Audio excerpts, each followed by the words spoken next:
Hello बच्चों, तो आप प्रश्न को देखते हैं। गुणोत्तर श्रेणी 3, 3 की घात 2, 3 की घात 3, डॉट डॉट डॉट के कितने पद आवश्यक है ताकि उनका योगफल 120 हो जाए। तो दिए गए प्रश्न की मुख्य अवधारणा की बात करें तो बच्चों यहाँ पर हम गुणोत्तर श्रेणी की बात करेंगे। तो गुणोत्तर श्रेणी का यदि प्रथम पद अर्थात पहला पद ए हो और सार्वनुपात आर हो तो दूसरा पद क्या हो जाएगा, तो ए गुनी आर, तीसरा पद ए गुनी आर का वर्ग, चौथा पद ए गुनी आर की घात 3, इस प्रकार बच्चों n पदों तक। अब यहाँ पर क्या बोला गया है, तो देखो ए क्या है, तो प्रथम पद, और आर क्या है, तो बच्चों सार्वनुपात।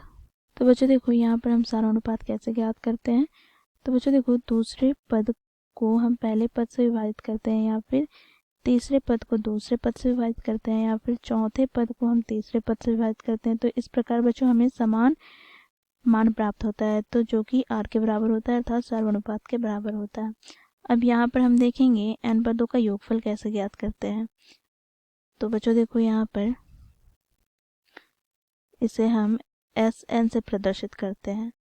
अब बच्चों ये किस पे निर्भर करता है, तो r पे निर्भर करता है। यदि r 1 से बड़ा हो तो n पदों का योगफल हो जाएगा a गुनी r की घात n माइनस 1 बटे में r माइनस 1। यदि r 1 से छोटा हो तो बच्चों n पदों का योगफल हमें प्राप्त हो जाएगा क्या, तो a गुनी 1 माइनस r की घात n बटे में 1 माइनस r। तो इस मुख्य अवधारणा की सहायता से हम दिए गए प्रश्न को हल करेंगे। बच्चों प्रश्न में हमें गुणोत्तर श्रेणी दिया गया है 3, 3 का वर्ग, 3 की घात 3, डॉट डॉट डॉट। तो यहाँ पर हम यदि पहला पद की बात करें तो यहाँ पर a बराबर क्या हो जाएगा 3। अब बच्चों सार्वनुपात की बात करें अर्थात r बराबर क्या हो जाएगा, तो बच्चों देखो दूसरे पद को हम पहला पद से विभाजित करेंगे अर्थात बच्चों देखो यहाँ से हमें 3 की घात 2 को विभाजित करना है 3 से, या फिर बच्चों हम 3 की घात 3 को 3 की घात 2 से विभाजित कर सकते हैं। तो दोनों स्थिति में हमें समान मान प्राप्त होगा। तो देखो 3 से 3 कट जाएगा तो यहाँ से हमें प्राप्त क्या हो जाएगा, तो 3। तो हमें यहाँ पर प्राप्त हो गया r 3 के बराबर अर्थात सार्वनुपात हमें 3 प्राप्त हो गया जो कि 1 से बड़ा है।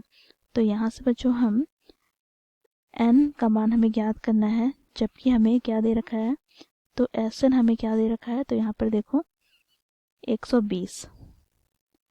अब बच्चों देखो यहाँ से हम मुख्य अवधारणा से हम Sn बराबर क्या लिख सकते हैं, तो देखो a गुनी r की घात n माइनस 1 बटे में r माइनस 1, क्योंकि r यहाँ 1 से बड़ा है। अब बच्चों यहाँ पर हम मान रखेंगे तो Sn क्या हो जाएगा, तो 120, 1 क्या हो जाएगा, तो 3 गुनी r का मान, तो यहाँ पर 3 की घात n माइनस 1 बटे में बच्चों देखो 3 माइनस 1। तो यहाँ से हम क्या करेंगे, तो 3 से 120 को विभाजित कर लेते हैं। तो यहाँ पे देखो 3 3 3 चौके 12 और यहाँ पे 0। बच्चों देखो यहाँ से हमें प्राप्त हो जाएगा 40। यहाँ पे 3 में से 1 घटाएंगे तो 2, 2 को हम बराबर के बाईं ओर ले जाएंगे तो हमें प्राप्त हो जाएगा क्या, 2 गुना में 2, और यहाँ से बच्चों देखो 3 की घात n माइनस 1। अब बच्चों देखो यहाँ से हमें प्राप्त हो जाएगा 40 दूनी 80 बराबर 3 की घात n माइनस का क्या हो जाएगा, तो देखो यहाँ पर 1। अब बच्चों देखो यहाँ से हमें प्राप्त हो जाएगा 3 की घात n बराबर यहाँ पर 80 प्लस 1 अर्थात यहाँ से हमें प्राप्त हो गया 3 की घात n बराबर यहाँ पर 81। अब बच्चों देखो 81 को हम क्या लिख सकते हैं, तो बच्चों देखो 81 होता है 9 का वर्ग। तो 9 को हम क्या लिख सकते हैं, तो 3 के वर्ग के रूप में, और इसकी घात 2 हो जाएगा अर्थात यहाँ से हमें प्राप्त हो गया 3 की घात 4। तो 81 के स्थान पर हम लिख देंगे क्या, तो 3 की घात 4। अब बच्चों देखो यहाँ पर हम तुलना करते हैं। तो बच्चों देखो बराबर के दोनों और आधार समान है तो इसकी घात भी समान हो जाएगी। तो घातों को तुलना करते हैं तो n बराबर हमें प्राप्त हो गया 4। अर्थात बच्चों यहाँ से हम कह सकते हैं अतः दिए गए गुणोत्तर श्रेणी में